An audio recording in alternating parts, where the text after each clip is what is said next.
God, a supernatural, can never be tested for. It can never be accounted for. It can't be falsified. It's forever unfalsifiable, and therefore serves no explanatory a lot power. of things. So what is if okay? So if that's the case, I don't understand why I can't just say that I identify as a fucking tree. A tree is a social construct. No, Okay? it's not. A tree refers it to a is. physical Biology is a thing. social construct. Biology is a social construct. So a tree is a fucking social construct. No, okay? categories are socially constructed. The tree in and of itself is real. It's an objective thing. I infer that from their behaviors, and I just what if they agree- I just never assume that they behave in are. any way that would suggest they are a Christian? They could still be a Christian. I just assume that they're being sincere and that they believe that they are actually a Christian. And So if they like I continue said, to not go to church, they don't read the Bible, they could still be a Christian, right? you're not a practicing Christian, so the criteria for being a practicing Christian is to actually do that stuff. Yes, but that's not what makes you the Christian.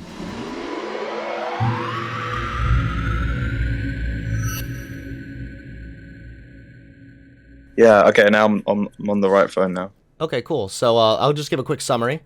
Yeah.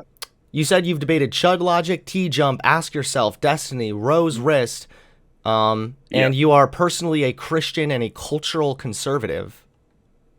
Yeah. I'm effectively like I would say, because in the UK our politics is slightly different to the US, obviously, but conservatism has existed like since ancient Greece probably. So I think that it's pretty well understood what I mean when I say conservative. I just like to preserve the cultural status quo, whatever. So that's kind of what I'm curious about right off the bat. Values, cultural values, and stuff like that. Okay, so preserve cultural values. Can you give me an example of like what a cultural value is that you want to preserve? Mm-hmm. So, for example, standing up when you see an old lady on the bus, and there are no seats, or okay, I don't know if that's like really supposed to be being chivalrous, like as in like treating people, especially like if you're treating like women with respect. I hate to break it to you, but this does not at all need to be a conservative thing. I mean, treating women with respect is actually more so, at least in the US, a liberal perspective, considering the fact that it's usually the conservatives, especially the traditional conservatives, that are constantly talking about women should be back in the kitchen or they shouldn't be voting, stuff like that. Yeah. So what I mean is, when I say that, is that there's a baseline of respect that you should show everyone, really, unless you have reason not to. So there's obviously that baseline.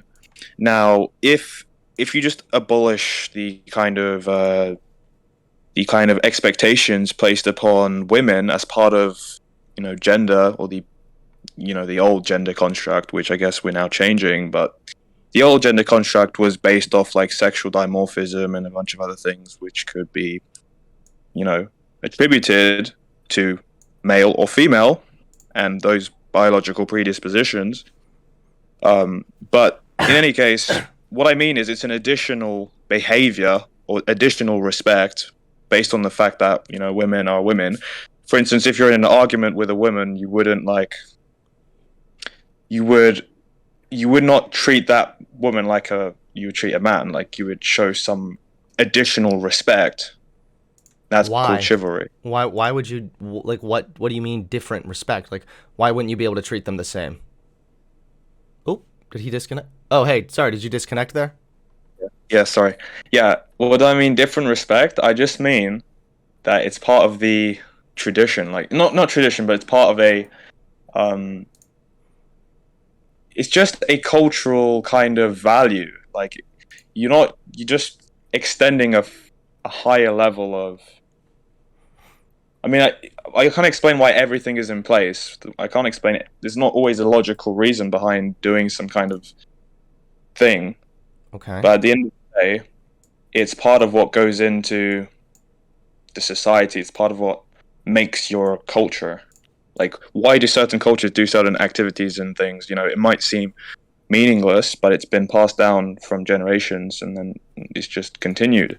I don't But know it's why you not would need to evil. treat women differently in an argument. I mean, other than if you think that women are more fragile, or if you think that women are more emotional or not as rational, which are kind of all sexist ideas. Are they though? Yes, especially the idea that women are not as rational as men. Physically, they would be more fragile, but because of the bone density and other things that are Sure, sure, like sure. But I mean, of an argument usually it morphological. shouldn't be physical, whether you're talking to a man or a woman, right? Yeah. Whenever you're in whenever I think like Jordan Peterson has said something on this, but whenever you're in an argument with um a man, there's like a threat of underlying physicality, so you can't go beyond certain thresholds of disrespect. But in any case, I don't care what that's I wouldn't very call. dumb because I mean, I don't really care what Peterson says and what that what you just said there sounds like you would not be able to voice your true feelings or concerns when arguing with a man because of the fear that they're going to start acting barbaric and just start like beating the shit out of you. Like if you're afraid That's that not someone what I else is said. going I to beat said the a fuck out of you, threshold then of that's their disrespect. problem. Yeah, but I said a threshold of disrespect, not voicing concerns or whatever. Okay, if your concern is considered disrespectful, then you shouldn't get beat the fuck up for it. That's barbaric. Uh, yeah, I suppose you can say it's barbaric. Yeah. Okay, so preserve cultural values, treat women with respect, stand up if you see an old lady that needs to sit down, that kind of shit. I don't think that that's conservative at all. I think that that's just called like being a good, decent human being. So how does this fall into in regards to the conversations that are usually had about toxic masculinity, for example? Toxic masculinity. Um, for starters, I don't think that toxic masculinity is something which I think that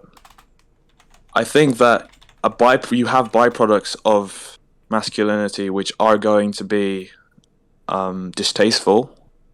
However, masculinity itself has been conflated with toxic masculinity in like popular culture Mm-hmm. in like a whatever way feminism you want to refer to. Okay, And sure. I I mean, think that this has been detrimental to like, the not only the mental health but the actual fabric of society because that is based on masculinity. well, hold on. The Do you know what toxic masculinity is? Because anybody that says that all masculinity is toxic is an idiot. Of course, there are good qualities of masculinity. A Yeah, lot no, of the I said times, it's though, been I'm sorry, conflated. just one more quick point. I'm sorry. Okay. The other thing I wanted to say too is that also some of these traits that are attributed to masculinity are actually better to just attribute to everybody. Like this idea that you should provide for your family. That's not just the man's job. That can also be the woman's job because there are multiple ways to provide for the family. Stuff like that doesn't necessarily need to be only like a masculine trait. It should just be a trait for everybody. Where that comes from is it comes from the productive labor of what would be the working class and the types paradigm of jobs which were more common in the late, basically post-industrial revolution.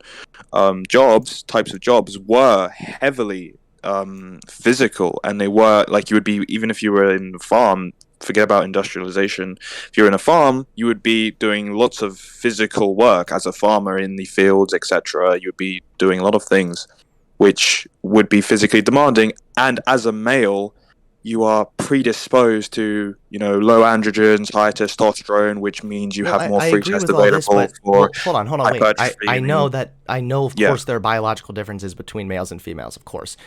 But okay, when I'm talking about providing, a lot of jobs nowadays don't require physical strength.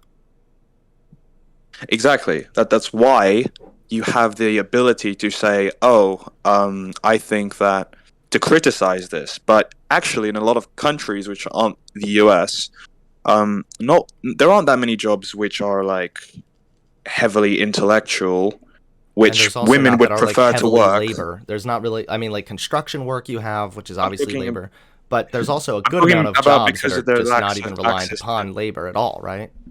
I'm talking about because of the lack of access to education, for higher education in a lot of countries. There isn't this kind of easy ability to get certain jobs which are desirable. For when women would rather have a man who is highly educated in a subject and can earn well, and then they would be the ones that stay at home and work in other ways by supporting the family. Okay, so I'm a little lost in what your general stance is. Do you want to like, I'm just if you yeah. had control over the world, right, and you could apply your cultural conservative values, like what would I that would kind of just look like? automate. I would just automate all the jobs away if I had control of the world. I'm Okay. a programmer, so that's kind of what I'm trying to No, go but towards anyway. generally, like, what would a society that subscribes to cultural conservative values, what would that look like? It would look like a very good place. It would look like you would not have an over sexualization of society. You would not have stuff like the porn industry being venerated, OnlyFans, and like basically sex work as they've now rebranded it, being venerated, which is highly exploitative and detrimental to the long term like employability, career, whatever of the people that engage in it. Okay. And even sometimes get traumatized from the shit that they, And you see also on say you're these things. a Christian as well. Would that fall into anything? Yeah. It would still be secular, but the society, but I would like to see a more kind of separation between ontological kind of epistemology, such as Christianity, and scientism, and the association of science with ontology, because science isn't an ontological framework; it's an observational framework, which has predictive utility in like a macroscopic context, but Uh huh. that loses its strength when you scale down like per quantum decoherence and So you would want like wave science to function be collapse, you stuff would like want that. science to be predicated upon the foundation of Christianity? No, I would want it to be people to acknowledge that science is not just a magic wand that you wave around. Like it has big problems like undeterminism, confirmation holism. Like Yeah, of If course you read science the is Jim far Quine from thesis perfect. and So, okay. huh, Of course it's far from perfect. So, yeah, you like want so for far instance, the society you want would be getting rid of the over sexualization. There'd be no porn mhm, industry, and the sex work stuff would be done away with. And then on top mhm. of that, people would be more willing to acknowledge that science isn't perfect. And then yeah, where does Christianity fall into this at all? Christianity it falls into this as a metaphysic at the base, and then it's also an epistemology. It's basically a complete worldview. A complete worldview. It So doesn't. what would that Yes, you worldview can look like? say I'm that I'm not particularly well versed in philosophy, so you might have to handle me uh, with kid gloves when it comes to this part. So Christianity I is mean, the neither am I. worldview, and then what would that mean? Like everybody just kind of has the foundational belief that there exists a God? Actually, that is the most coherent worldview. I mean, you can take people like want to become panpsychist and then say they want to become neutral monist and then go the physicalist route and then say like, oh, I'm a physicalist. I believe everything reducible to matter, etc. Or they want to say like, oh, transhumanist agenda, which is pretty prevalent right now in the society, which is like a computerist interpretation of philosophy of mind, and then people want to go down that route, but Okay. that's a bit stupid because you're presupposing that you can image your mind or your mental consciousness onto like transistors, which are just like you can replicate the IOs of transistors on like paper. It's just a mathematical model. That's what AI is, just a mathematical model. Okay, so So so it's a hold bit on, wait, silly. wait, wait. Before we get off on that, Yeah. you'd ban over sexualization in the porn industry, OnlyFans, and sex work, and then you want people to Hmm. acknowledge that science isn't perfect, and Oh no, I ideally, wouldn't.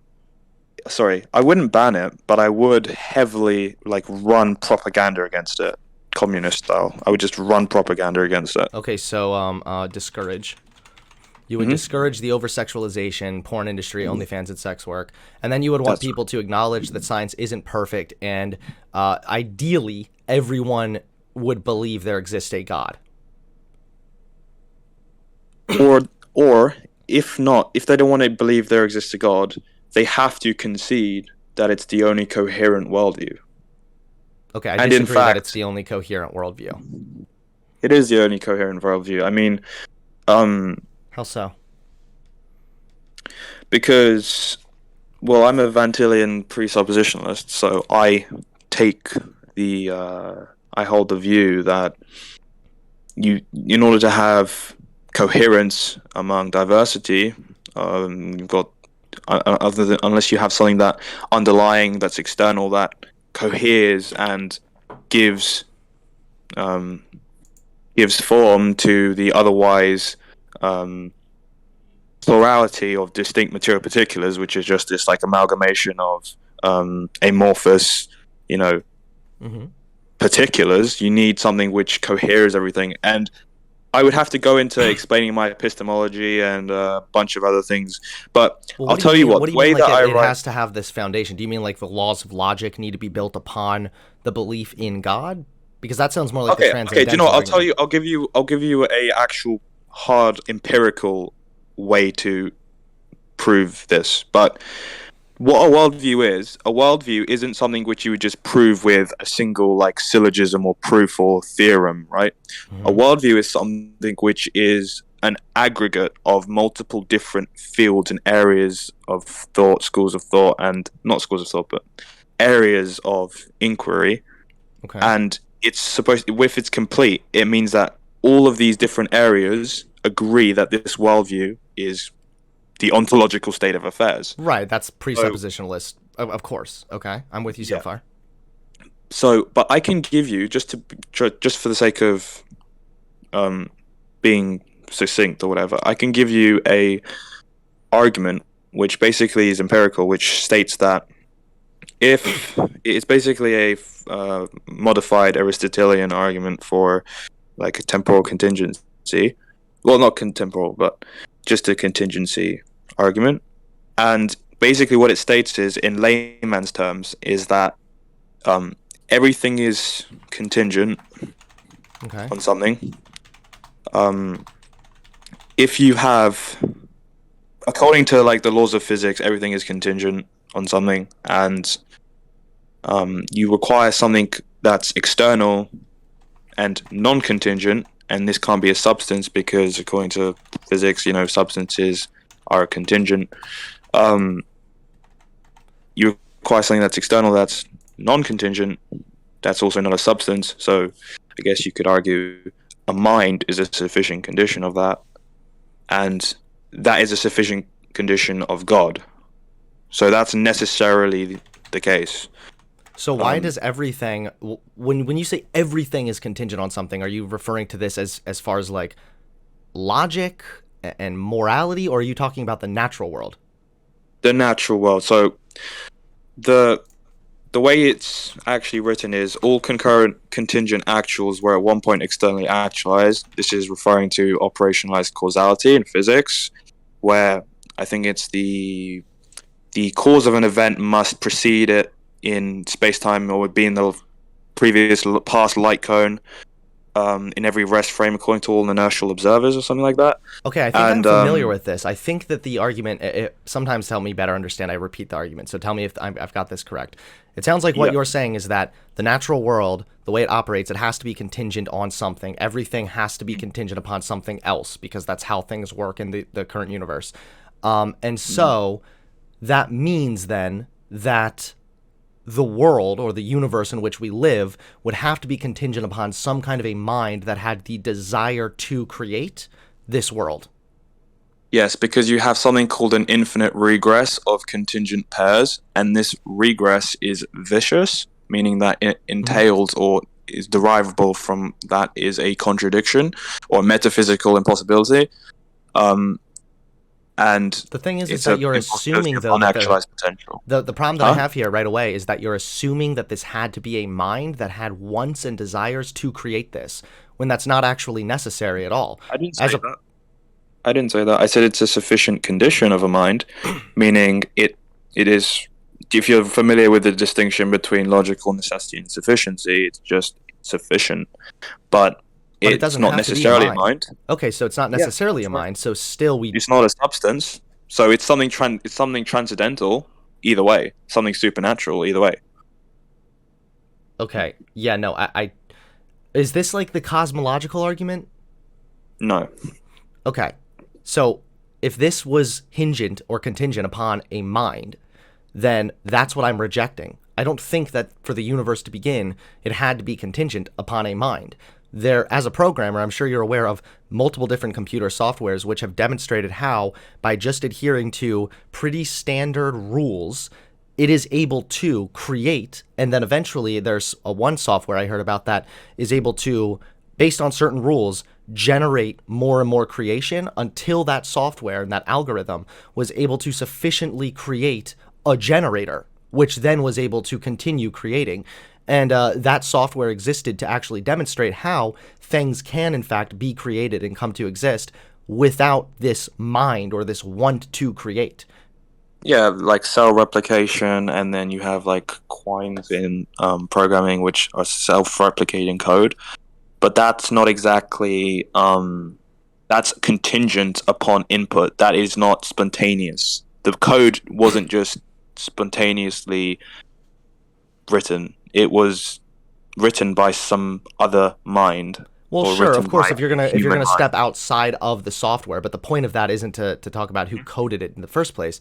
The point is to show that by just following pretty standard rules, without any kind of a desire to create, algorithms are able to in fact create.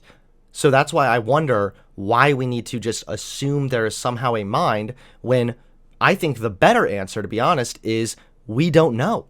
That seems to be more legitimate because you cannot demonstrate that there was in fact a mind. There's no way to prove that. You're Yeah, you can taking it with on other. faith. Yeah, you can with something called like with other things. So there's um other types of reasoning and I suppose evidence which you could use Hmm. that would be conducive to supporting the um, idea that that's a mind that's there. And Not necessarily, though. We don't know that it was a mind. It could have come along via natural means, or we just don't know yet.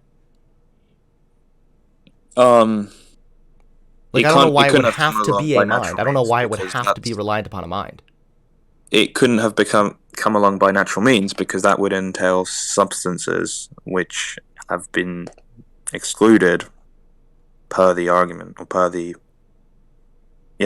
proof or whatever. So you can't really use that. But where's the And evidence? Where's the evidence that this is contingent necessarily upon a mind? where's the evidence for a black hole?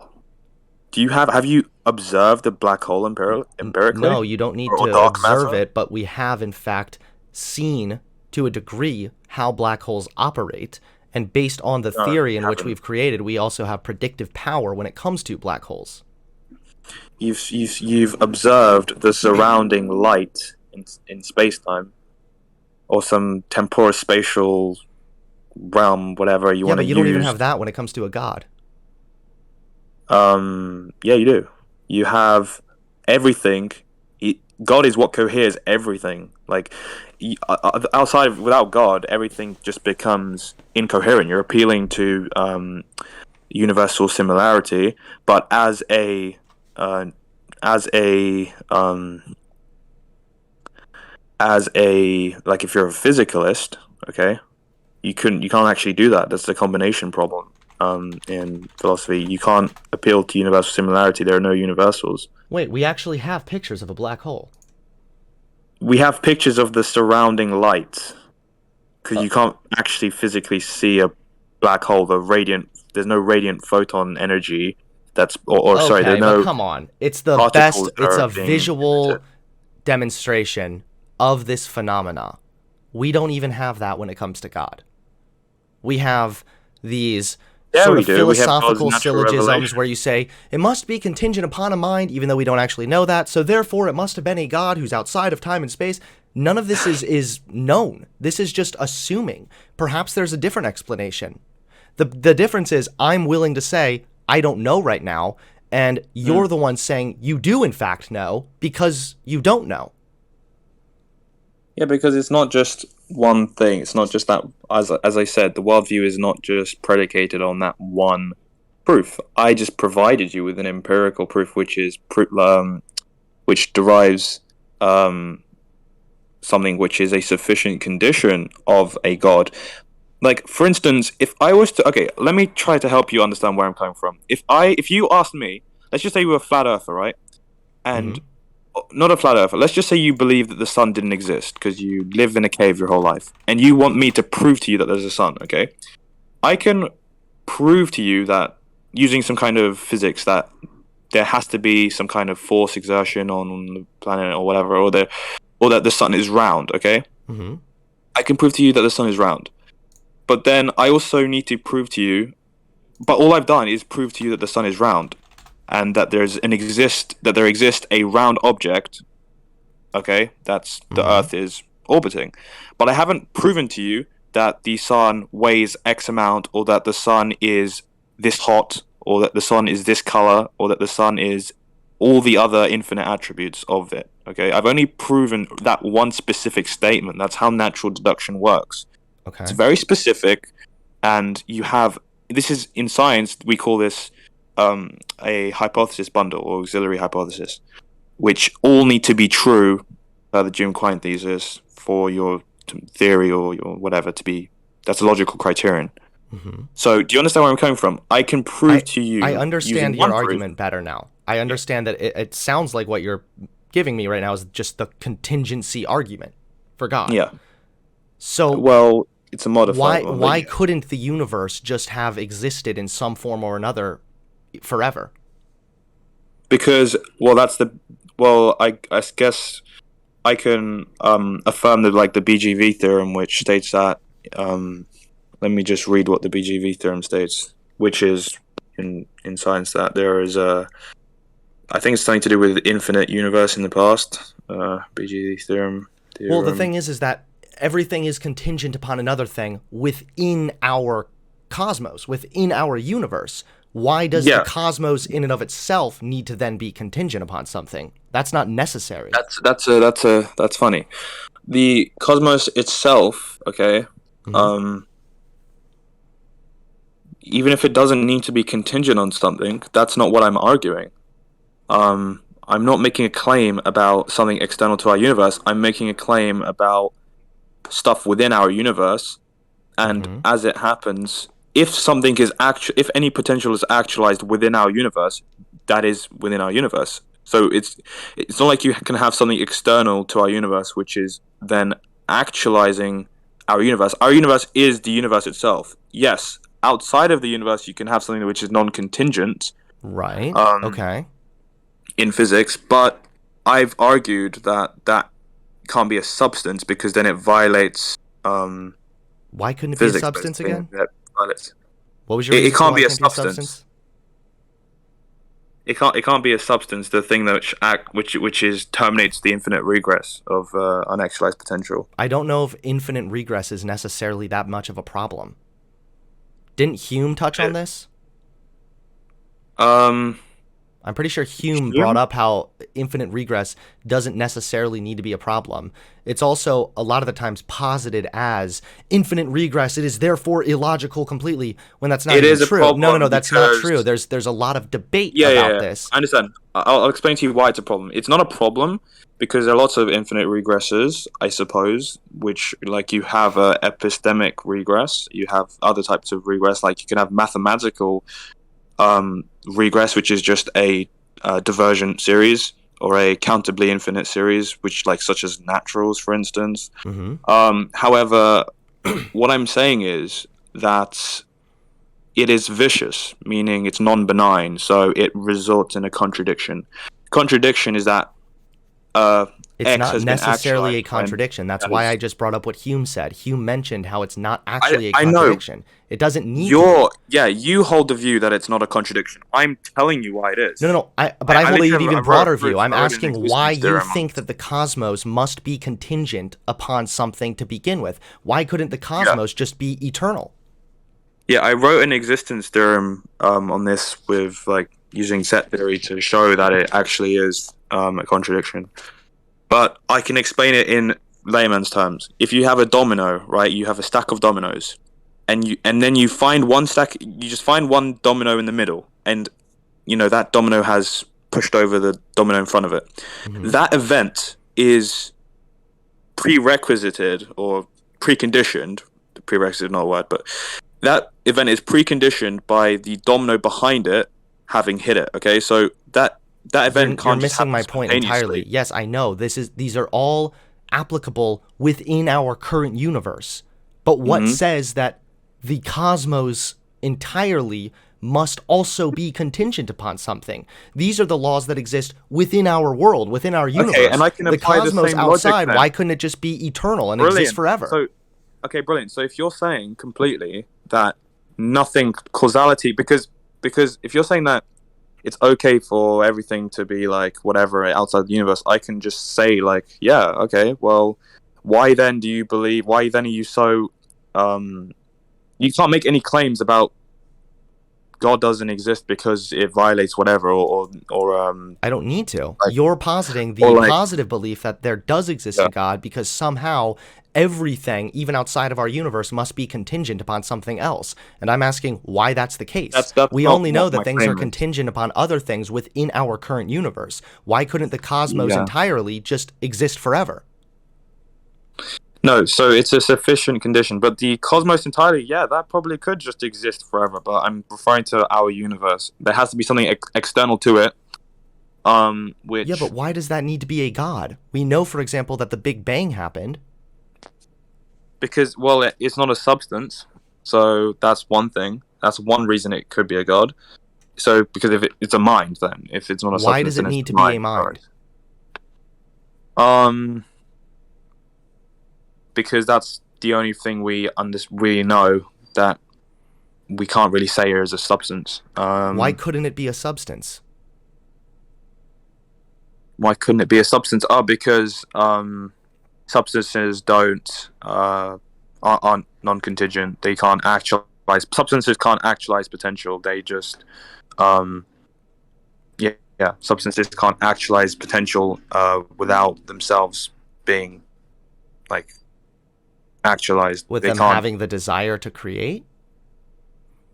No, like you don't just have spontaneous events. Um, you don't have spontaneous events. So Okay. at the end of the day, you can't have it be a substance. But I don't know why. It sounds like you're yeah, just saying that it's not, it just can't be a substance. Like, so far, everything that we know within the natural world has actually come from some form or another of substance. oh yeah, it can't. No, it can't. Everything in the everything in the natural world, like all concurrent contingent actuals, okay, were at Mm-hmm. one point externally actualized, um, and that is the precondition of that. So because of that, you have to have something which terminates that, okay, and that can't be a substance because substance is included in the universal set. I'm allowed to make the claim that all concurrent contingent actuals were at one point externally actualized. That's an empirical claim. If Okay. you want to appeal to the supernatural to say, actually, there could be something which violates that, I can say the same thing that for anything. I can say the same thing that if I say a miracle happened or God spoke to me and like created a miracle as per a natural revelation, and you say, "Oh no, that's highly improbable because it breaks the laws of physics or whatever." Well, you're appealing to that when you are saying, "Well, no, it's highly improbable that it's not a substance because outside of our laws of physics it can be broken because it's the cosmos could be Well, um with the, violate. You're I'm wondering contradicting why there the couldn't exist within the yeah. cosmos, where we know there are trillions and trillions of different planets, why it's Hmm. assumed that every single planet must have, therefore, be or must be contingent Because it breaks upon causality. God. It breaks causality. Causality If you exists have a within the natural world. We don't know yeah. if that exists or if those principles apply to the cosmos entirely. That's why I'm saying if you're going to just posit this baseless theory that, oh well, it must No, have no, been no. a mind, it must I have don't been think you God. understand Why the could hold on, wait, implication why of couldn't that. I posit Yeah, that the universe has just existed forever? It is eternal. because I'll Not tell the you why. universe, sorry, the cosmos. The I'll tell you cosmos, sorry. why. Because the only way it works is if the thing which breaks causality is itself fundamental and the universal um set of everything, the proper superset of everything from upon which everything derives and depends, necessarily is non-contingent, okay, that doesn't break causality because everything is downstream from it. However, if you want to point at a substance or some kind of material event somewhere temporally, certainly not temporally, but somewhere in the actual, physical realm, then that will break causality. And if you break causality, then basically everything is falsifiable because that's the principle of explosion. So you can derive a contradiction from any kind of theory or science. But there are even theories that explain how things can be spontaneously emitted, even with black holes. What, like the Heisenberg uncertainty principle? What specific like Hawking radiation, for example. Hawking radiation isn't spontaneous. What? That doesn't break causality. No, it's the thermal I literally looked it up to make sure that I had the definition correct. Hawking radiation is the thermal radiation predicted to be spontaneously emitted by black holes. It arises from the steady conversion of quantum vacuum fluctuations into pairs of particles. So why couldn't that be responsible for setting our world into motion? Yeah, spontaneously emitted doesn't mean that it breaks causality or it violates operationalized causality. So well, that's because I said it's quite possible that the cosmos has just always existed. There are black holes within the cosmos, and then somehow something was sucked into a black hole, which then spontaneously emitted the particles necessary to begin our universe. Why couldn't that have been the cause? Because that just results in the contingency argument, which I showed, that disproves that. No, it doesn't. It doesn't break anything. It does. If it does break it because you don't have what's non-contingent in that scenario. What is non-contingent? I'm explaining that the cosmos doesn't need to be contingent. You're just assuming that it does because you are applying the laws within our current universe to the entirety of the cosmos. Doesn't. That's correct. The cosmos doesn't. But the events that occur within the cosmos, the phenomena are. Why? If we know, for example, that black holes exist, and if, for example, you're hold on, wait. If you know for a fact that black holes exist, and you're also conceding that it's quite possible that the cosmos has always existed, then why couldn't something have been sucked into a black hole and then spontaneously emitted particles that set our universe in motion? Why is this required to have a god do this? No, I haven't made the argument that it's required to have a god. What I've made is that it's required that there is a sufficient condition of a god. But, like I said, the BGV theorem literally disproves, kind of using cosmology, physical cosmology, that it deduces that the universe on average has been expanding throughout its history and cannot be infinite in the past, but it must have a past space-time boundary. So it can't be infinite in the past as you're claiming it is. You're hypothesizing that the cosmos is non-contingent. You haven't empirically seen this. You're just hypothesizing this on asserting this on. Well, you're just asserting that there exists a god, or that everything must somehow be contingent, and I'm explaining that. No, I haven't. I derived logically from logical and mathematical axioms using certain rules of logical inference that there is, in fact, a god, and those inference rules can be defined in a proof calculus or a proof system with its own axiomatic set theories, like first order logic or whatever you want to use. So yeah, it's not that I just affirm that like you are, that there could be like a cosmos which is non-contingent. Have you empirically seen this? You haven't. Have you empirically seen God? Are you an Yes, I have actually. Yeah. Okay, could you explain when you saw God? I just gave you an empirical argument. No, your empirical argument, one, was a presuppositionalist argument, and it assumed that everything must be contingent, and furthermore that instead of something just randomly getting sucked into a black hole and then spitting something else out that could have formed our universe, you're assuming that a god must have set that in motion. No, a presuppositionalist argument would be, do you have a neutral disposition towards facts? Do you believe in the not God world, etc.? That's a presuppositionalist argument. I'm saying that I give you an empirical argument, which just proves a single particular thing. I haven't made a claim that God exists because of this. I haven't said argument, ergo, God exists. All I've done is I've said argument for a sufficient condition deduces that logically, and then I've said that this disproves by contradiction, or it's incompatible with certain interpretations of the physical world, such as yours, which is that the world is infinite in the past. The BGV theorem also. I'm not even saying that's necessarily disproves. my opinion. I'm just saying that that could easily be as plausible as just asserting that there exists some kind of a supernatural being outside of time and space.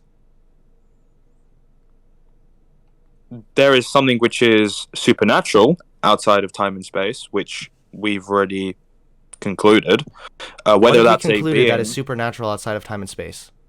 something which is not a substance, so that would be supernatural, correct? Why are you just assuming that it couldn't be a substance? Because that breaks causality. There doesn't need to be a causality, and the causality for the universe could be explained via Hawking radiation. Via Hawking radiation?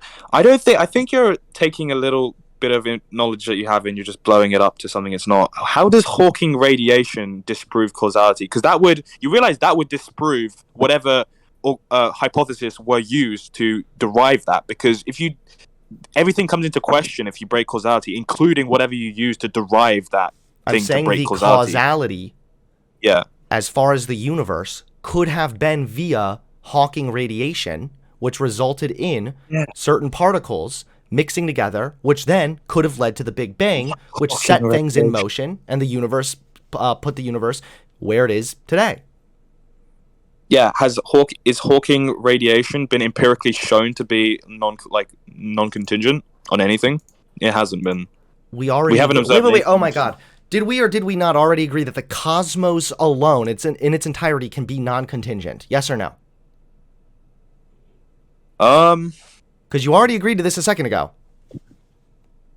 We haven't it could be conceptually, but we haven't empirically seen that. We've got nothing. We also haven't empirically seen God. You haven't. I don't know how you've seen God. I'm curious to know that. Yes, we have.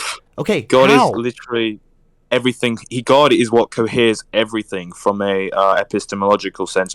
Are you familiar with the Munchausen trilemma in epistemology? You're a presuppositionalist, so I know I'm not going to get any further. So, let me just try to explain this once again. The cosmos could exist, hypothetically, for eternity. It could have just simply always existed.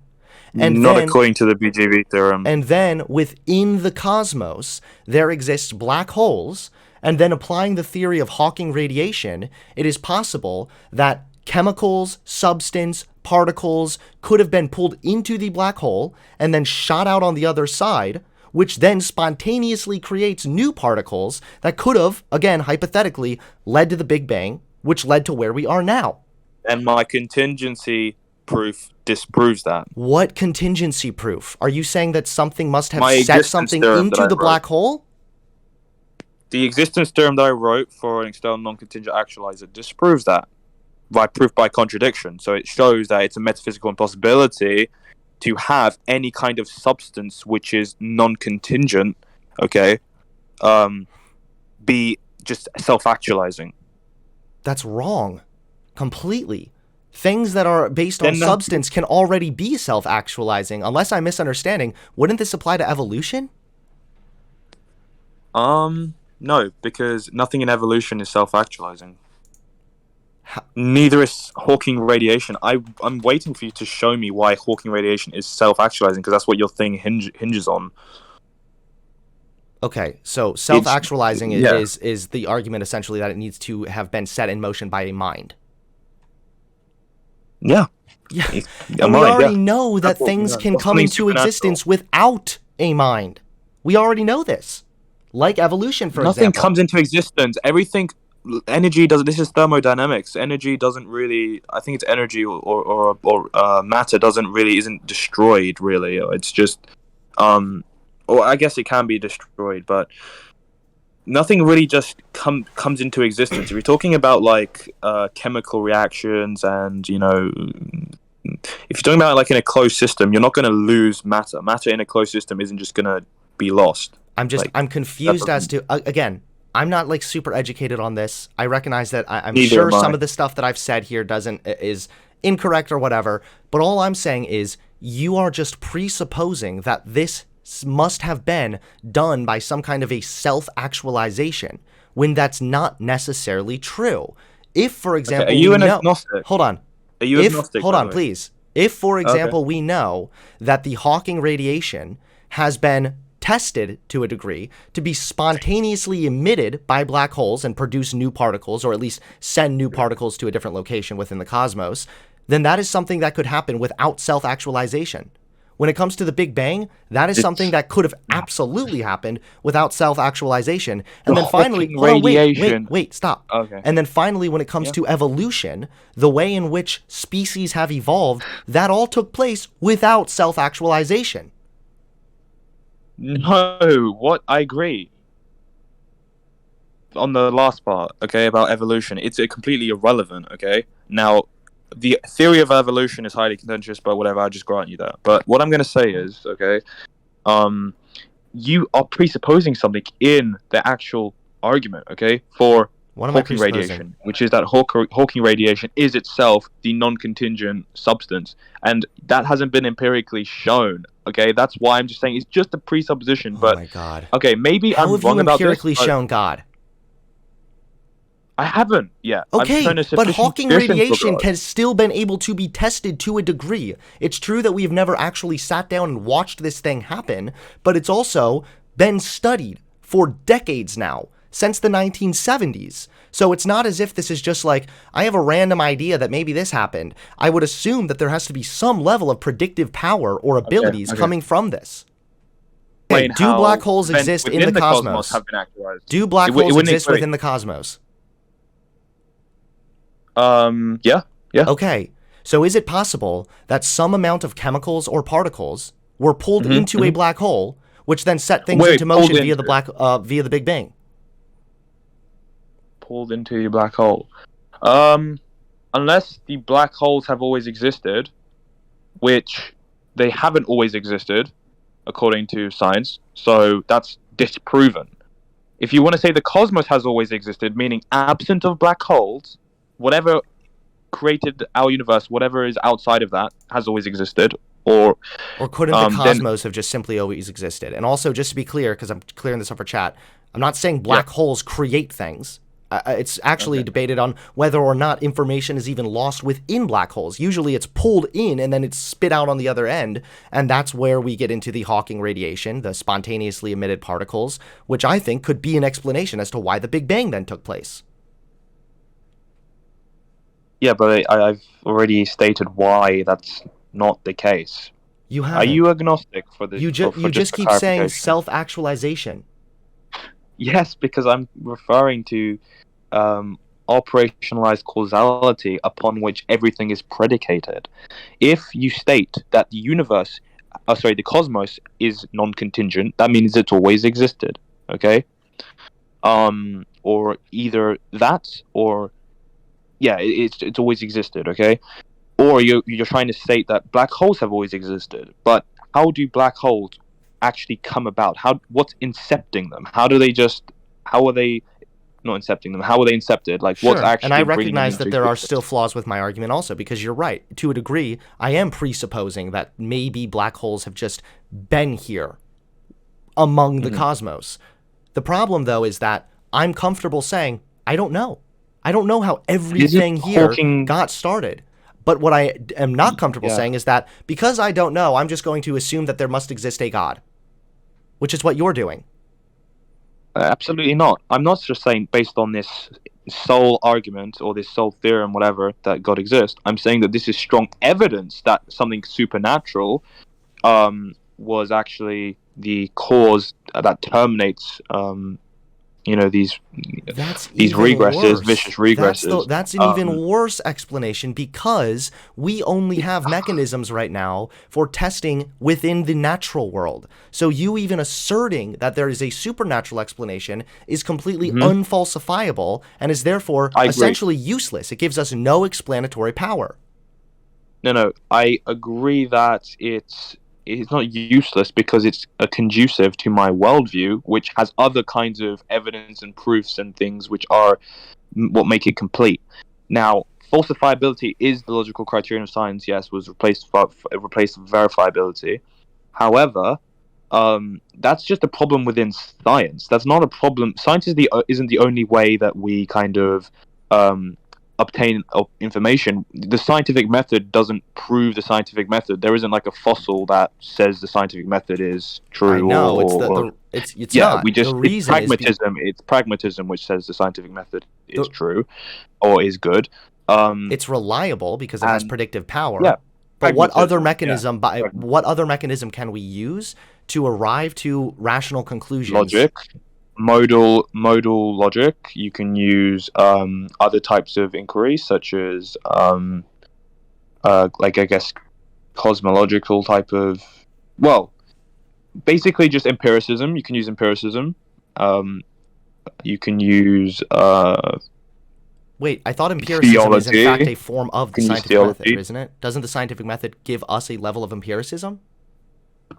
The scientific method is empirical. Well, it's also inductive. It uses, I guess, some mathematical induction within the actual ways that it derives its conclusions. But the scientific method uses induction axiom schema, which I guess is shown to be useful, but the conclusion isn't necessarily proved by the premises and isn't inferentially valid. But it's just pragmatism why we use science, but it kind of has its limits. Yeah. Okay, but my problem is that you are filling in the limits when it comes to the scientific method, saying we cannot test for the supernatural, and then you're just saying it must be God. No, I'm saying that it's strong evidence for a property of God. So think about this, like, do you want me to prove that the sun exists? And I've proved to you that there exists an object that the Earth is orbiting that's round. Okay, cool. I haven't actually proven the whole thing. I haven't proved that it's, emitting, photon particles and it's emitting like various other electromagnetic radiation and whatever.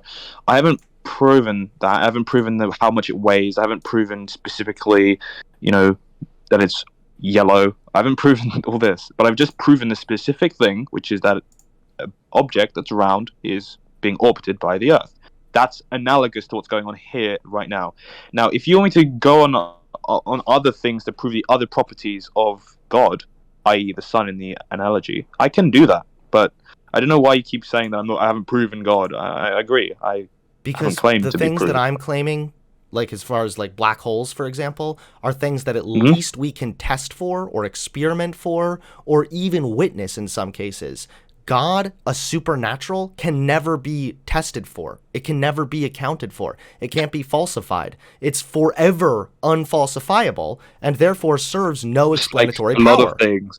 Just like a lot of things in the real world, such as reality itself, such as the reliability of your sense perception, such as the induction that's used, various induction that's used for the auxiliary hypothesis, paradigm quine thesis. There's a lot of things which you can't test and prove. Really, I'm not saying like test and prove, but I'm saying that there's usually a way in which we can either use this theory as some kind of a predictive power, or some things we are able to test and falsify. Certain other ideas, though, maybe we can't actually test this like in a lab, but we can still, based on that theory, use it to predict future events. This is scientific praxis that is not an authority on what exists or what is state of affairs in reality. Science is not an authority on that. Science is just an observational framework. Why don't we just move on to the next thing then? So what we have then is that wait, I just want to summarize real quick, is that therefore even though you said it's quite possible and conceivable that the cosmos could have just existed forever, somehow there needs to still be a supernatural being that set things in motion in regards to the black holes, even though we again have explanations when it comes to Hawking radiation, and that somehow everything that happened needed to be self-actualizing, even though we are literally a result of evolution, which was not self-actualizing. Yeah. So I agree. Yeah, we are a product of. Just granting you the evolution thing. That's not self-actualizing. There are lots of processes which are incredibly complex, which are happening concurrently, and those things are all contingent. It's like the dominoes. When you point at evolution, you're pointing to the middle of the dominoes that are falling, the middle of the line, and you're pointing, oh look, this is happening. But that event is contingent on the earlier dominoes. Yes, but the difference is that I'm looking at this saying, hey, look, the middle domino seems to be just doing things on its own. And then you're saying, well, we don't know what happened when it came to the first domino, so let's just say it was God. No, the middle domino is not doing things on its own. You're saying it's not self-actualizing. That means it's not doing things on its own. When it comes to evolution, though, I mean, it's literally not self-actualizing in the sense in which, or in the context in which you were using it. So it's not doing things on its own. That's what I've been saying. Wait. Evolution it came about via natural means. There was no mind behind setting this in motion, or at least we don't know if there was. So it happened without a self-actualization. And you're saying, well, I bet God was just the first cause of it all. First of all, that's not actually true, because the actual atoms that are just the atoms themselves and the coherence, first of all, requires something that coheres. But this is another thing. This is to do with epistemology and metaphysics as well. But just staying in this context, okay? Evolution is not, none of the actual physical events that are happening in evolution are self-actualizing or non-contingent. They're all contingent on earlier events, okay? So the dominoes in the middle aren't just falling. They require the dominoes in front of them to fall. Sorry, behind them to fall as well, in order to make them fall, and they can knock over the dominoes in front of them. It's really simple.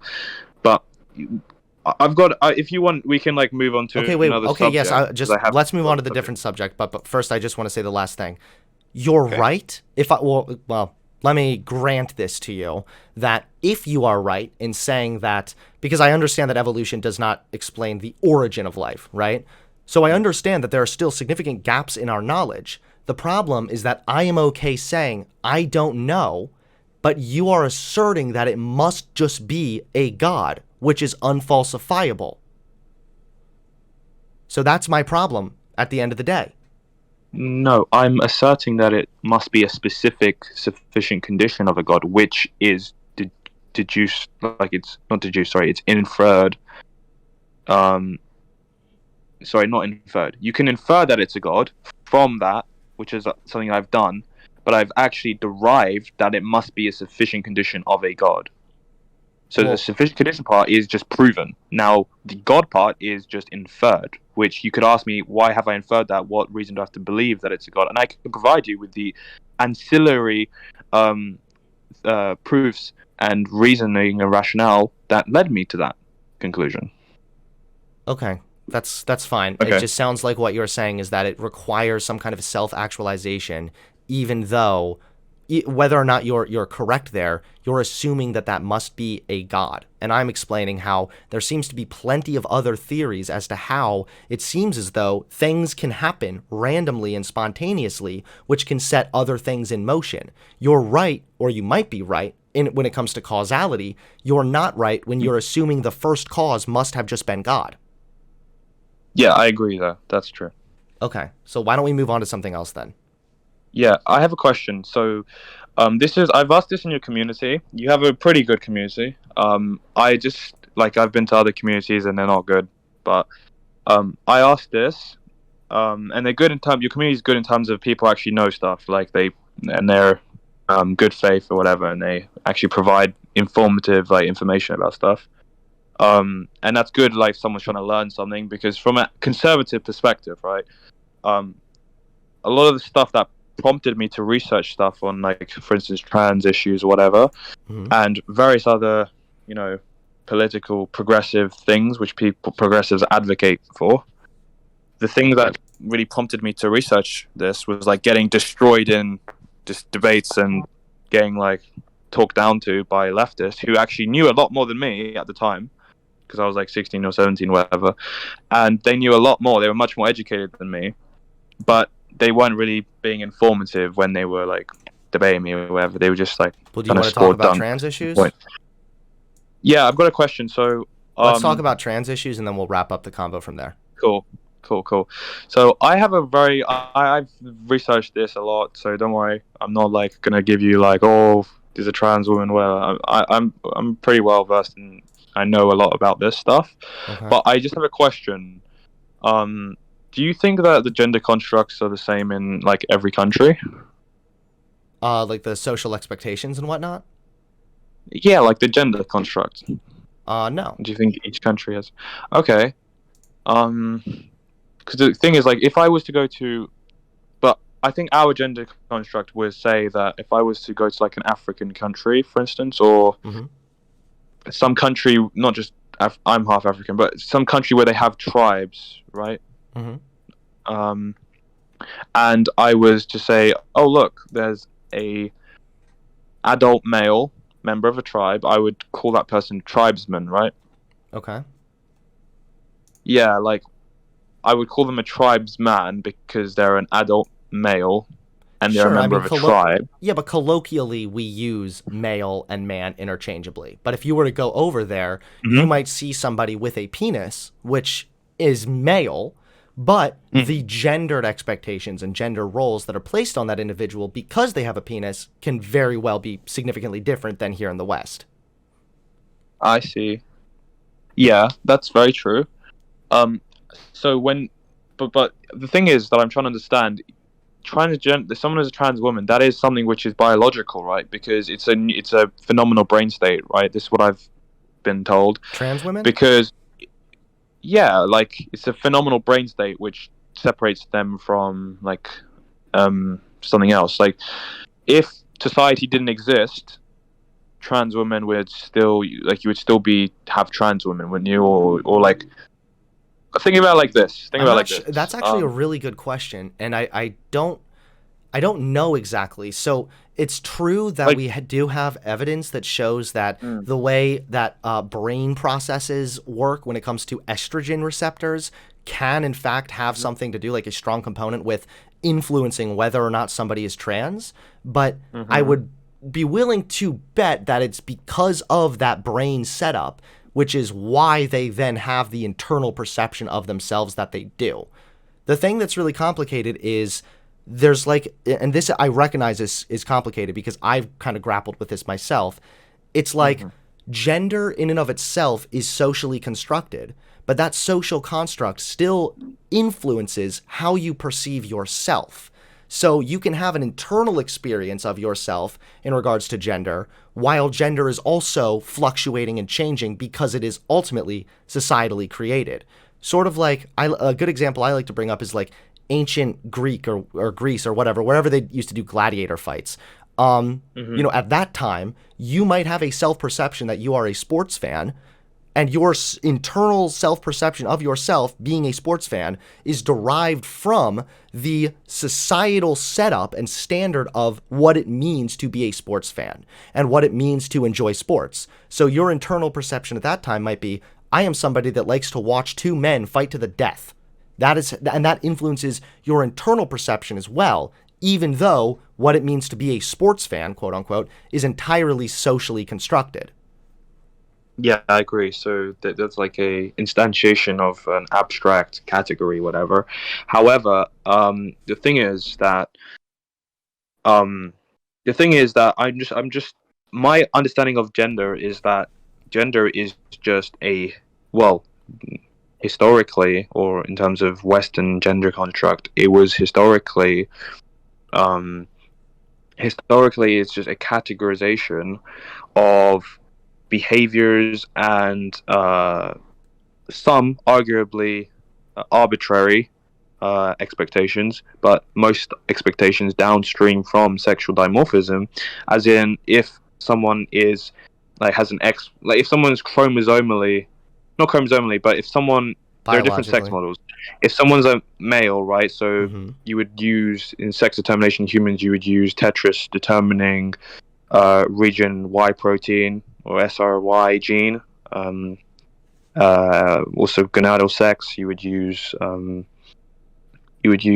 yeah, basically you just look at the karyotype, and if you determine that they're a male, okay, a doctor wouldn't do that. They would just infer that they're a male looking at the phenotypic sex at birth. It's pretty consistent Okay. with the actual sex, but yeah, unless there are intersex traits present, usually it's enough to infer the sex. Sure. But if you get categorized as a male, we as a society assume that due to your sex, you are predisposed to certain behaviors. You have more higher testosterone, lower androgens. You've got, you know, in your endocrine system's completely different. You've got a penis probably, which I makes disagree it with this. different. I think that you're right when you Okay. say that a doctor categorizes people, obviously based on their Okay. genitalia. The problem, though, is that Okay. the expectations and the roles that we assign to people based on their Are genitalia justified. are arbitrary. Are justified. Why A are they? female How are they has justified? periods because females have periods. Like they get pregnant. Like they have to go to the shop to go and get like That's a biological thing. items and stuff. That's a behavioral thing. Going to the supermarket. Come on, that's a to go and behavioral buy thing based product. on biology, obviously. When I'm talking about gender, I'm talking Everything about is based social on roles biology. and social. Do you think it's based on biology that women wear dresses? Like I said, an arbitrary expectations do exist as part of the gender construct, but that's not all that it's based on. It's based on sexual dimorphism in mammalian species. That's why we refer to male dog as okay. I'm not going to get into that, but you would say like he, him pronouns, hey boy for a male dog, wouldn't you? But that's more semantics. But like I said, you have expectations which are based on the biology, and that's where gender comes from. No, like the expectations a are man. arbitrarily applied to the biology, usually completely arbitrarily. Now, I will give you that it is true that I think some of the expectations, for example, men should be strong, is probably based upon some understanding of the fact that men, on average, are biologically stronger than women, or males and females, sorry. But and they have a lot role of the, to be no, strong. a lot of these roles and expectations based upon that are either harmful or completely unnecessary. This idea that, oh, you have a Arguably. penis, therefore you must dress this way, you must behave this way, and you're expected to do more heavy labor, just if men on average are stronger, does not mean that we should build expectations around that fact. There are plenty of men, for example, who, although they might technically be stronger on average than the average female, they can still be like, do what you do, right? Like a programmer. Just if you're strong doesn't mean that you must then have a specific role or expectation built upon that.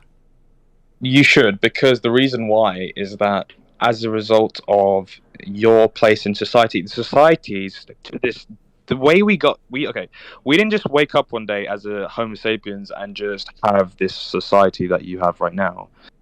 You take a lot of things for granted which have been abstracted up to you by virtue on the backs of a lot of it men, and a lot of it, like the masculinity of men, the society has been built off the back of the masculinity of men.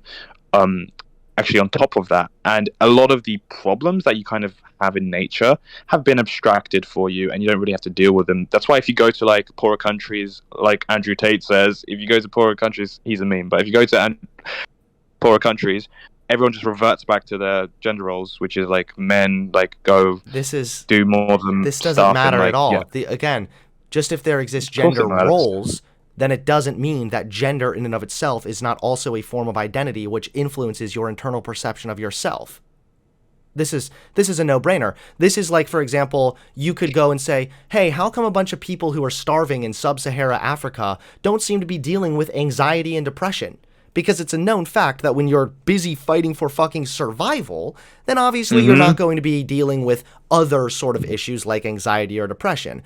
The more primal your needs, the less likely you are to be able to pay attention to these other sort of elements of your existence. Yeah. That's to be expected, So though. you see, this is where the constructivist view of gender is convergent from my own, with it being like a multimodal distribution of gendered characteristics, which are basically interchangeable. So you can just have whatever, and you can just have the characteristics of another thing, or the phenomenal brain state of a woman as a man, and just become a woman. There are no necessary conditions. They're all sufficient. And you don't. It's completely.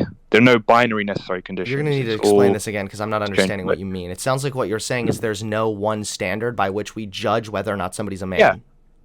A binary necessary condition would be sex. You are either a male or a female. It's binary, and if it's a necessary condition, it means that you have to have one of these, meaning if you Okay. have one of these, gender becomes, by extension, binary, even if the traits themselves are interchangeable, meaning you can have a very feminine male, or you can have like a manly man. So that would mean that he has more traits that would be categorized as manly, but you cannot have a manly woman. So you can have a manly woman, however, you can't have a woman that's a male, because that's just necessary Well, of condition. course, because you're mixing up sex That's and my gender. interpretation But of you're- but gender. you're- But But you're mixing up sex and Yeah. gender. It is true that although, How? well, it's arguable that sex is actually bimodal, but for the sake of argument, sure. It is true that on average, most people either fall into a male or female category. Sure. Except the problem is these expectations that are then socially constructed upon this biological thing are either unnecessary, harmful, or completely arbitrary. Furthermore, since we've already basically agreed upon the fact that certain external environmental forces can influence your internal perception, it is possible, yes, that somebody could be biologically male, but have an internal perception that aligns more with being feminine. And in that case, I'll tell you they what. would be transgender. And this is why Okay. hold on, wait, one more thing. You said there's like no standard by which we would judge if someone's a man or a woman. I think the best standard is, what is their internal perception? Because if I identify myself as a man, I view myself as a man, that influences how I see myself internally. Nothing changes that. If I put on a dress, I don't become a woman. My internal perception of myself is still that of a man. Yeah, that is completely fine. I don't disagree with that, but that only works from within your view of gender, which is contradictory. And I have my own view about what is it trans contradictory? phenomena is, which is, I think that I have more of like a medical view, like it's it's in the same category as like body dysmorphia, and we should definitely have treatments and all this stuff for that. It's However, not the same as body actually, dysmorphia, even at all. I'm just arguing the conceptual aspect component, not the actual medical or whatever. But I'm just arguing about what's actually going on, and I don't think that it's what you are characterizing as going on. I think it's something else going on, which is being whitewashed or just brushed over. But anyway, How is it? just in response. Wait, hold on. I'm sorry. You've just said a lot of things here. First of all, I don't know what it is that I'm saying that's contradictory. Second of all, gender dysphoria is not at all comparable to body dysmorphia. Body dysmorphia. The contradiction is that you can have someone that's if they can just identify as both a man and a woman. Then this is not the only contradiction. There are multiple, but why can't someone identify as a man and a woman? Why? Well, what's stopping that? Well, because usually what it means to identify with those things, it's one or the other. But that's also According why to you. what? Well, hold on. You According also to have. what? Wait. You? You also have non-binary people who identify completely divorced of the binary. So they would you probably can have be someone who is a man non-binary and a in that woman case. simultaneously. So you can have someone who's a man and a woman simultaneously. They probably no. They wouldn't be a man or a woman. They would be neither. Okay, why can't you have someone who's a man and a woman if they identify as both? Well, they wouldn't identify as both. They would most likely identify divorced from. Why? Because if it's an identity, then why would they identify as two of the different socially constructed genders? How are they different? Why have different social expectations and different analogous, roles? like synonymous? Why can't they just be synonymous? Wait, I feel Why like aren't they you're synonymous? trying to get me in like a semantics trap here. Yeah, recognize... it is a I'll tell you what. It is a semantics trap. Okay, but I can explain this it is not the away main contradiction. easily. You asked me for contradictions. That's not a contradiction. Okay? It is. No, it's not. That would fit under it's non-binary, distinct, technically and speaking. You're saying it's distinct and abstract at the same time, meaning it's not distinct. If it's just an abstract category, which has no material basis, it's not. How do you distinguish between the two categories? Right now, we have social distinguishing. We The reference. Okay, the reference dude, stop. subsists. We socially Okay. distinguish between men and women. Those are socially constructed forms of identity that we call gender. So there is a social distinguishing factor. However, there is not necessarily a biological one. The best biological distinguishing factor you have, again, is sex. But the problem is that the expectations we place on people on the basis of their sex are also arbitrary and usually do harm or are just completely unnecessary. This idea that, oh, you're born with a vagina, so you should wear a skirt like the color pink and be in the kitchen more often is completely arbitrary. Sense. It makes total sense. There are behavioral differences per sexual dimorphism in males and females in all mammalian species, meaning that they're going to behave differently and they're going to create their own cultures and they're going to create their own stuff differently, and that's a product of that. That's a product of the biological You're missing difference. the fact now, that even if there no, you're missing the fact that even if there was some kind of like a biological predisposition to say, like it's true that males do on average tend to like doing things with their hands, whereas females, on average, tend to enjoy face-to-face kind of engagement. That's true.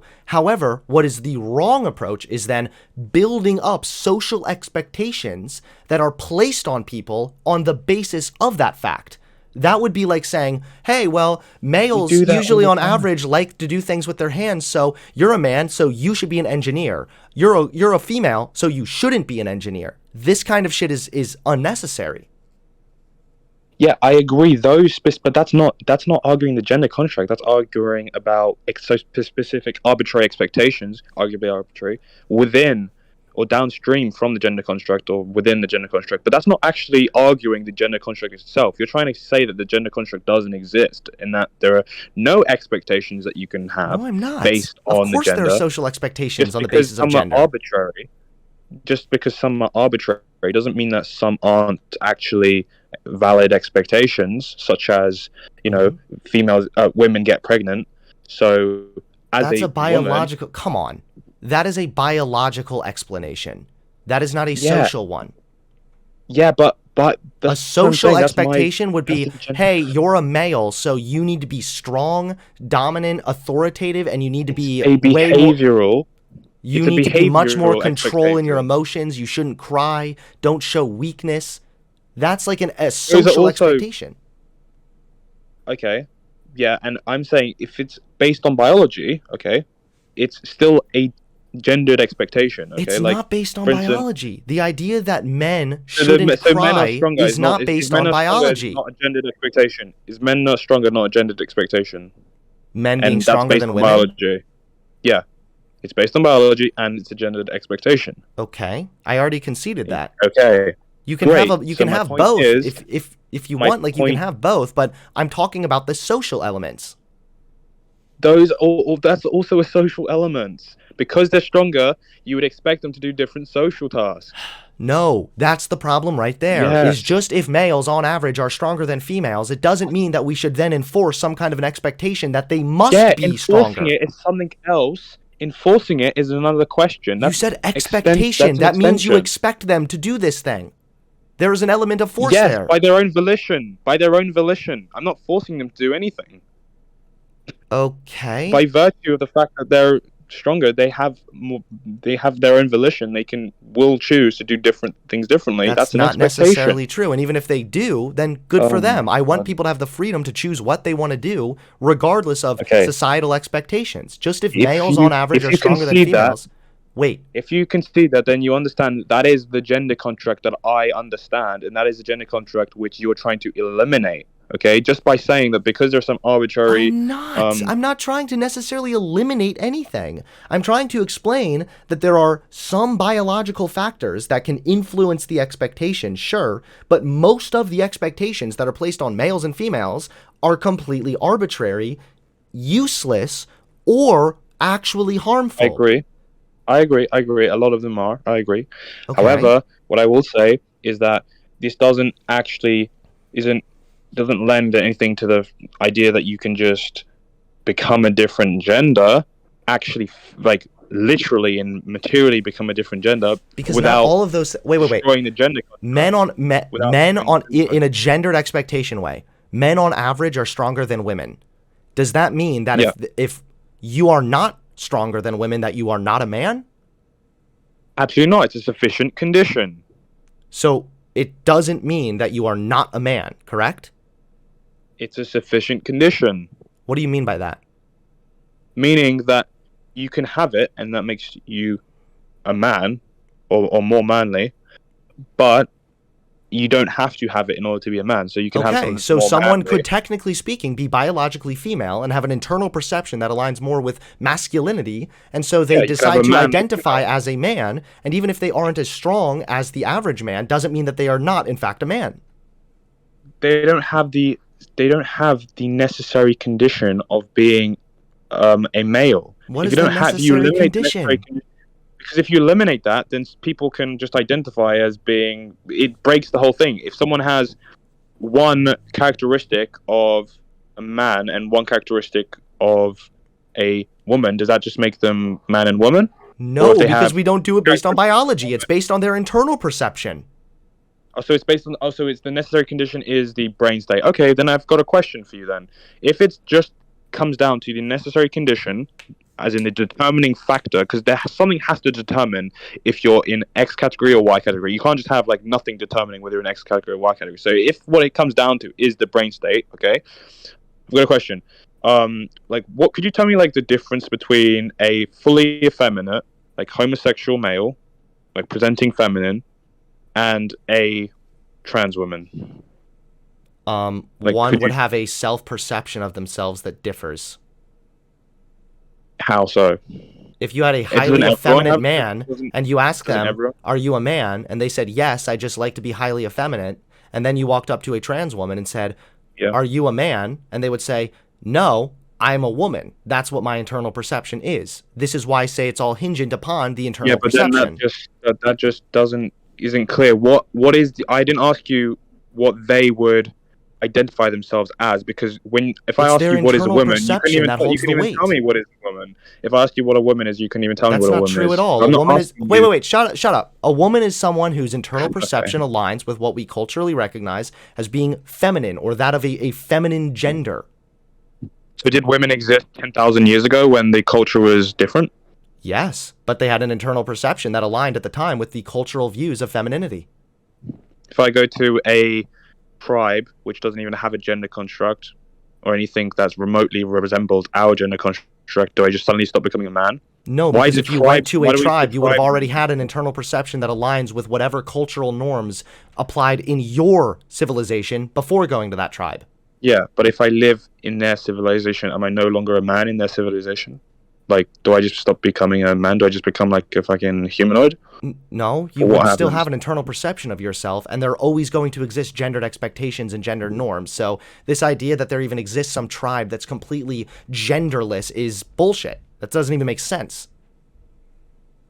It That's does make like no, no, sense. no. You That's like have a saying different gender over here in construct for America. the No, no, no. US, Stop. America. Stop. This is like me saying, "Hey, over here in America, I'm a sports fan, you know, and that means I like football." And then I go somewhere else in Brazil and I say, "Yo, I really like football over here." What it means to like football in Brazil differs from what it means to like football here in America. Usually, if I'm talking about football here, I'm talking about the NFL. I'm talking about the people that throw the ball and try to get a touchdown. Football in Brazil is referring to what we call soccer. It doesn't mean that you Okay. cannot then be a sports fan. That's a good point. That is a good point. However, it doesn't explain what the actual referent is, okay? Because the referent, as you've described it, is just somebody who recognizes that their inner perception of gender aligns What with makes a the sports social fan a sports category. fan? Can you tell me what makes a sports fan A a sports sports fan, please? fan, a sports fan is an abstract category, which isn't exactly. It refers to a phenomenal brain state. Okay, so a sports fan is someone who has an internal perception of themselves as being a person who enjoys one or more set of culturally defined sports. Yeah. Okay, so why could this not apply to gender? Because the referent is circular. No, it's The not. referent is circular. So when the sports fan is saying that I am a sports fan because I like sports, the referent is that the brain state refers to sports and a physical phenomena. Okay, whereas with gender, you're just saying that it's the phenomenal brain state is referring to a physical phenomena, then I've showed you with the example No, I'm of not the saying it's a physical phenomenon. homosexual male presenting femme and a trans woman. There is no physical difference in the There phenomena doesn't. that's being The referred difference to in that case would be literally experience. the brain state, because the homosexual, effeminate man has an internal perception there of a himself material of a basis? man. Okay. If it's not just a semantic category, okay, if it's just a semantic category, It's okay, not. if you're using It describes what their internal perception of themselves are. We apply this to. Hold on, stop. I need to explain this better. Obviously, we apply this. No. We apply this to self-identification across the board with religion, with sports fans. All of these things are culturally defined, but still play a significant role in influencing how we perceive ourselves. Why is this so hard for you to understand? There's not a physical difference between the atheist and the Christian. What's different here? There is. Their physical difference is that the referent is actually distinct, okay? What is the, a distinct what's the physical difference other than their brain perception or some shit? What is their physical difference? That is the physical difference, their brain perception of something that exists in the real world. Okay, look. Okay, then wait. Then you're proving my point again. Wait, stop. No. You're proving my point. Then a trans woman has the physical aspect that you keep trying to add in here, where their brain perceives themselves as being that of feminine. I agree. That is fine. Even if I grant you that, okay? Even if I grant you that the phenomenal brain state is actually different, everyone's phenomenal brain states are different. Everyone is going to be different to some degree, okay? This is just a fact of the matter. There are no identical brains, okay? Even if you're want to look in like some random. What do you mean no? There's no. No, I said I know. No. I said I know. Okay, if it's not physically, even if they look similar, you're just evoking principle of similarity, because in terms of like the temporal spatial realm, they're not actually the same thing. They're not the same composition of atoms and subatomic particles in particular states, are they? Who gives a shit? If you sat down, no, stop, dude. Come on. If you, shut up, please. I'm starting to lose my patience because you're like using a bunch of random fucking words and it sounds like you have no idea what you're talking about. If I sat down, stop. If I sat down with you and we had one person here who was a Christian and one person here who was an atheist, what is the physical difference? It is the way in which their brain perceives themselves. It is their internal perception of themselves. So then what is the physical difference? The difference is that one brain state can be categorized as part of the brain state, as a brain state in the category of people that refer to a specific thing in reality. They make claims about a specific thing in reality. They believe in a specific thing in reality, which exists, which is different from another specific thing in reality, which another category of brain states, i.e. the Christian, refers to. As with the trans people... What are you talking about? Just like women, just like men, that is socially constructed. Yeah, I agree. Yeah, in my construct, not per your construct, because in your construct, you have a homosexual male presenting femme and a trans woman, right? And their brain states, they have two different categories of brain states according to you, because you categorize them differently, but the referent is the same fucking thing. The referent is they live in the same exact fucking way. What are you talking about right now? I have debunked this exact point you've made 10 motherfucking times, dude. You said stop. You asked me what the difference was, and I explained to you that it is the internal perception of themselves. That is the differentiation. Everyone has. That's not the difference. The difference is that their internal perception of themselves is categorically different. Not that it's just fucking different, just in and of itself. It's categorically different because of the way they perceive themselves. You realize that everybody has unique brain states and unique ways in which their brain works. However, they can all have similarities in the way they perceive themselves based on socially constructed forms of identity. And those similarities are only categorically different if they refer to something which is categorically different, okay? The categorically different thing is the self-perception, the way in which their brain perceives themselves. This is why I brought up the fact that there have been brain scans amongst trans people, and you can see the way their estrogen receptors are different. Oh my God. Just having a different brain is not in and of itself substantial. It's not profound. There's nothing fucking profound about having a different brain from someone else. This is how it works for all forms of identity, dude. The only way that it makes it profound and part of your identity is if it correlates to something referent and something real in the real actual fucking world. Yes, just like a sports fan, just like a Christian. All culturally defined versions of self-identification. So what does it correlate to concretely in the real world? What difference does it correlate to concretely in the real world? What difference does it wait. What difference in the real world does being a Christian correlate to? Being a fucking practicing in God, like taking the Bible, reading the Bible. Wait, so if I don't, if I say I'm a Christian and then I don't read the Bible, does that mean I'm no longer a Christian? If you don't actually live your life as a Christian, or if you don't actually behave as a Christian, then you wouldn't actually be a Christian unless there's good reason for that. Wait, but are you serious? So what you're saying right now is that people who don't... I thought you... Wait, hold on, stop, dude. I thought that you're like culturally Christian or something. That's like saying now because somebody doesn't go to church enough times, they're not a Christian. You and I both know that's not true. Yeah, that's fine. That's just one element of being a Christian, but it's an aggregation of things. So if you don't do anything in terms of what a Christian would be doing, okay, it's like a human, okay? We expect humans to behave in a certain way. Theoretically, a human could be born and just lay still and not do anything, but you would expect them to do certain things and, you know... Yes, just like trans women. Trans women do things to express the fact that they are in fact women also. But at the end of the day, no. If you have a trans woman... Why are you going on tangents? If you're going on tangents, you're not making any fucking sense. You're acknowledging that the self-identification is what's holding the weight when it comes to the differentiation between atheists and Christians. I've said that there must be something in the real world, a real referent in the real world, which is categorically different, which actually substantiates the there is a categorical difference socially constructed between men and female, or men and women, feminine and masculine. Yeah, that's something in the real world. But like I said, with the example of the trans so then that is what their self-perception aligns with. No, it's not, because their actual referent in the real world is actually the same. There's not distinct, okay? So there is no actual distinct... Or do there exist differences in expectations and roles that we assign to people based on their genitalia? Different in yeah, absolutely. Okay, so why there is the category that they identify with? What is wrong with this? Because they have no difference in genitalia, the trans woman and the homosexual male presenting femme. So what? Feminine. Who gives a fuck? It means that there's no actual categorical difference. The categorical difference is the self-perception.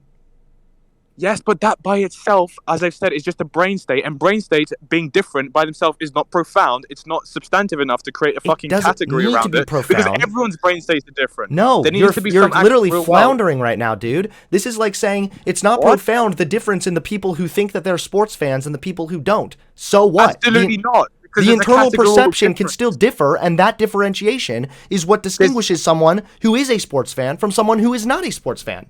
No, because in the real world, the sports fan and the non-sports fan are going to behave indifferently, categorically, and they're going to have aggregates of characteristics and things which are in the real world different. The thing you keep missing is that the behavior is not what determines that fact. It does distinguish it, yes, but I could be a sports fan and never watch any sports, never go to any games, never even talk about sports. I could You're not a sports fan. No, I could be a sports fan or a fan of a sports team solely based on the fact that, say, my dad likes a sports team, so I like it too. That's the physical difference. Someone who's not a sports fan does not have that. What is the physical difference? The physical difference is that your dad likes sports, whatever, and you are familiar with a certain team, and you say that you like that team. Whether there's a person that's in the real world... That's based on my dad is a sports fan based on what is socially constructed as being certain sports, or as socially constructed sports team. What are you saying right now? Just liking the different team just means you like the different team. But if you're saying you're a sports fan, that usually encompasses certain things like liking is just a qualia, okay? Liking is like an experience, okay? Whereas actually being a sports fan is a category which is usually prototypically going to involve you behaving in a certain way. This is what being a sports fan is. Hold on, wait. But if I do not do any of those behaviors, that does not then... Really Stop. That does not then mean that I am in fact not a sports fan. Yes, it kind of does. If you claim to be like a jogger or a runner, okay, and you don't actually engage in running, then you're not really a runner. You can identify as a jogger or a runner, but doesn't actually make you a runner or a jogger as a matter of fact. Sure, because that refers to a certain set of behavior that you do. Running. Being a fan of something is all down to the self-perception, or being a fan of a sports team is down to your self-perception. What you're telling me right now, hold on, wait. Would you be willing to extend this logic then to Christians? Yeah, I would be. So the person who believes that they are a Christian, they have the self-perception of themselves as being a Christian, they believe that Jesus Christ rose from the dead and is Lord, but they don't read their Bible and they don't go to church. They're not really a Christian? They don't believe in a certain brain. They don't believe that just their brain state is different. They believe that there is an actual ontological state of affairs which is different from what someone else who's a non-Christian believes. A non-Christian would believe that there is an ontological state of affairs which is completely different to that person. Is their self-perception still that of a Christian? They have the self-perception. They identify themselves as being a Christian. Having a self-perception of a Christian doesn't make you a Christian. If you have a self-identification of yourself that you are a Christian, and that self-identification is in line, again, with internal beliefs, spiritual beliefs, then that is what makes you a Christian. Yeah, those spiritual beliefs is what makes you a Christian. That's correct. So if I have an internal, or if the trans woman has an internal perception of themselves that they are feminine, and that is based upon beliefs that they have of themselves, that they align more with culturally defined views of femininity, then they would be a woman. Cultural defined views of femininity. What is the material thing it's referring to? What's the material thing that Christianity is referring to? I can say that I identify. I can do the old, the meme thing. I can say I identify as an attack helicopter, and you can't say no. No, I absolutely can. I absolutely can, because attack helicopter is not a socially constructed form of identity. Second of all, gender refers to identification within the spectrum of masculinity to femininity. There is no masculinity or femininity at play when it comes to the attack helicopter. Not a socially constructed. What if I go to another society which does socially construct that? Then maybe you could have that identity. I don't know, but this is just a cheap red herring right now. Why are you willing to say that if the person who has the internal belief and perception of themselves that they are a Christian, and they subscribe to the Christian beliefs, which, mind you, is also largely culturally defined, considering what it even means to be a Christian has changed over time, then that person, if they never go to church, read the Bible, or even mention their faith, according to you, they would not then be a Christian. If they actually believe that they are a Christian, right? That is the only prerequisite of being a Christian, okay? Because it's not referring to something which other things in the it's not only prerequisite of being a Christian, okay? Because if you believe that is itself the physical thing which makes you a Christian, okay? Now, if you're just saying that you're saying someone's referring to something like social roles, social constructs, or whatever, okay? They identify with that. What does that even mean? If a person identifies that they have a self-perception of themselves that it more aligns with what we have culturally recognized as being feminine. So they might be biologically male, but they might have much more of a liking for what is culturally recognized as being feminine colors. Pink, they want to wear dresses, and sometimes, you're right, it's the internal perception that makes them the woman.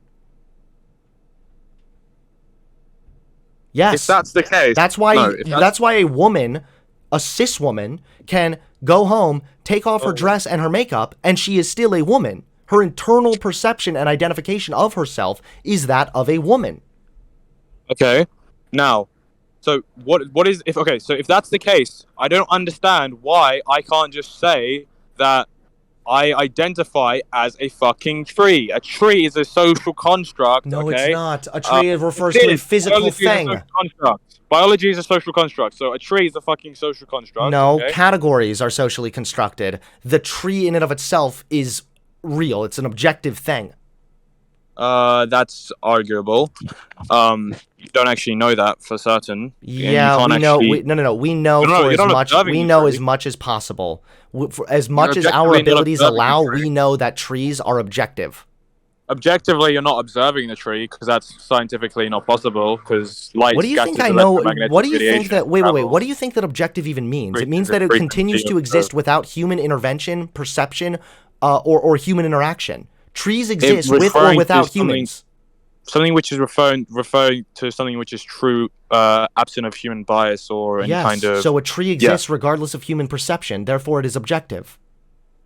That's fine. We can assume that's the case.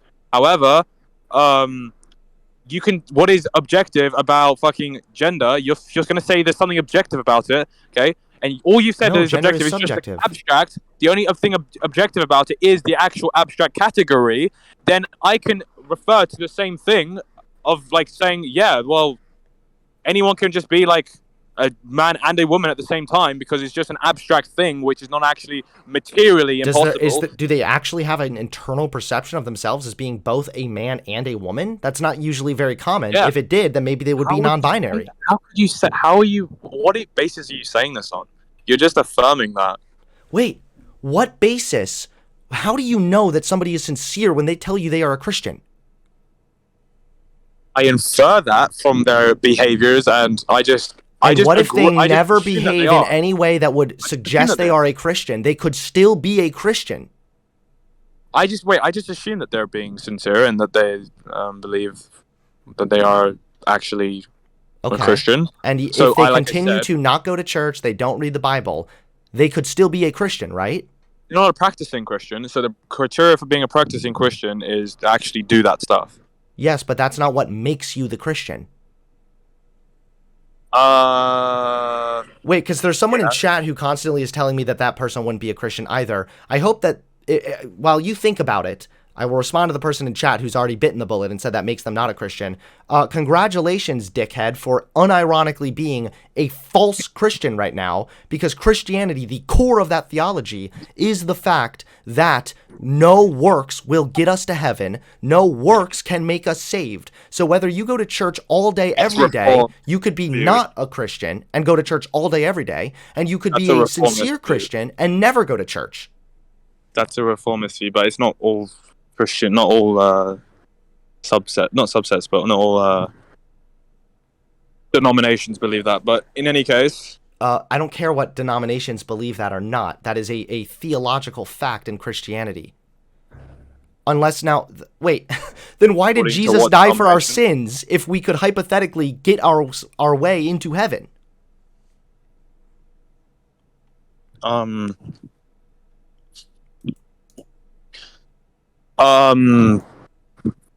Yeah, but that's not what you said, isn't it? You said that no works can save a man. We will never be able to work our way into God's favor. Not all. So I we said must that not all then denominations believe that. So then we must believe that Jesus Christ was our Savior, which is what makes it so that you are a Christian. You have internal beliefs. Even if you don't believe in Jesus Christ, right, you can still get into heaven, actually, according to some denominations. And for instance, someone who lives on an island. It sounds like what you're saying is that you're totally 100% fine recognizing other arbitrary self-identifications based on nothing but internal perceptions one has, except when it comes to the issue of men and women, which are referring to an internal perception that people have of themselves in relation to what we culturally recognize as being masculine or feminine. We culturally, how are you quantifying that?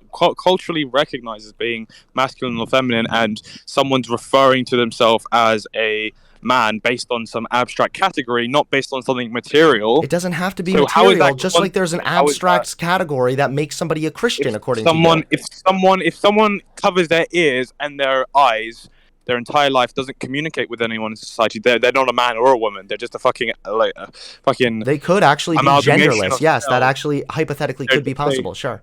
Just amorphous kind of amalgamation of cells. They don't. And they would also probably be they would have a sex. Ridiculous. They wouldn't have a gender identity. I would still refer to that person as he or she based on that sex. Okay, fine. Yeah. I don't care. They can have an internal perception that differs from their biological makeup. That is what it means to be trans. What if if you have someone's a completely- penis, but you internally perceive yourself as being more in line with what we culturally recognize as being feminine, i.e., you want to wear dresses, you're more comfortable talking about, or you're more comfortable Wouldn't behaving it be in certain true? ways, you're more So comfortable all genders, with the according color to your pink, gender maybe. construct, all babies, and basically toddlers who can't speak. Throughout history, when we've called, all of human society has just been wrong that we've called toddlers boy or girl, or we've used he, him pronouns or any kind of pronouns to refer to our toddlers, because actually all of human society has just been wrong about. No, it's your fine to preeminent start off view that of- way, but their What? internal. Wait, Why is it fine to start off that way? because How? they don't have any kind of recognizable gender, in the sense that we also wouldn't probably assume that a 3-year-old is a Christian. Like, yeah, obviously, Yeah, I you can agree. call them That's why we he, don't him call if they have a 3-year-olds penis if Christians. you want to. But the That's why we problem don't again call is as they 3-year-old Christians. what is That's why we don't call 3-year-olds your Christians. problem right now? If you have a 3-year-old, yes, you're probably going to just refer to them as whatever kind of pronouns are in line with their sexual makeup. However, Why? Why as are you they- allowed to do that? because that's how we use language right now. You keep trying to get me into a trap, and it's not working at all. But the However, point is, as they get older, the either more a that boy- they stop, shut either a the boy or fuck girl. up. The more that Either they a boy or interact girl. with gender norms and gendered roles and gendered expectations, that shapes who that person will become as they're growing older, and it also shapes their internal perception. Does it necessarily shape who they will become, and why can't they Gender just roles say- and gender norms shape the way that kids think even when they are young. Oh my god! So if someone, okay, wow, this is ridiculous.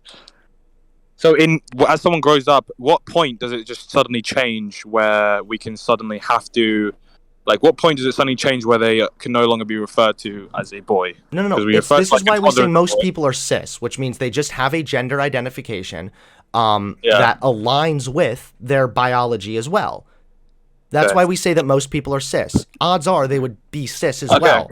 But there are Okay, some look. people that have an internal perception that differs. And if they do, then you would respect that. Okay, Hunter, look. I'll give you this.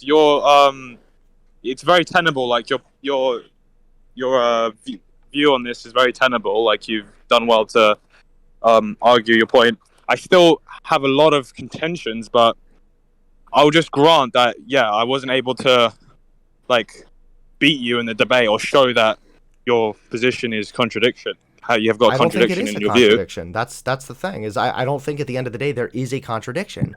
We already recognize No, other you're identities appealing that to are based. ambiguity a lot. You're committing a fallacy of appealing to ambiguity. You're also committing the reification fallacy, which is treating an abstract concept as if it was something material or concrete. So That's you're not treating even abstract true. category. There is an abstract Yeah, concept called gender. However, there are still elements of gender that are recognizable, and it's a and reification that is what shapes fallacy the to treat that as self-identification and something- the internal perception. That's a reification fallacy. Okay, well, I don't believe you. I don't think Okay, you're that's correct at fine. all, because That's gender in and of itself can be arbitrary and abstract to a degree, but it can still have certain elements that shape how you perceive yourself. Why couldn't it be both? Okay, that's fine. Do you know what? I'm gonna rewatch this debate and just try to see, like, if I can understand your position better and if I can maybe reformalize my own to make it make more sense. In All right. Well, Like, yeah. I appreciate the talk anyway. I appreciate the talk as well. All right. Hopefully we can talk again. Just, read up on it. Self-ID is completely valid. So, yeah. Trans rights. Oh, please. so All right. That dragged on for a little longer than I expected, but you know what? It was a really fucking fun debate, and I didn't want to stop. Sorry.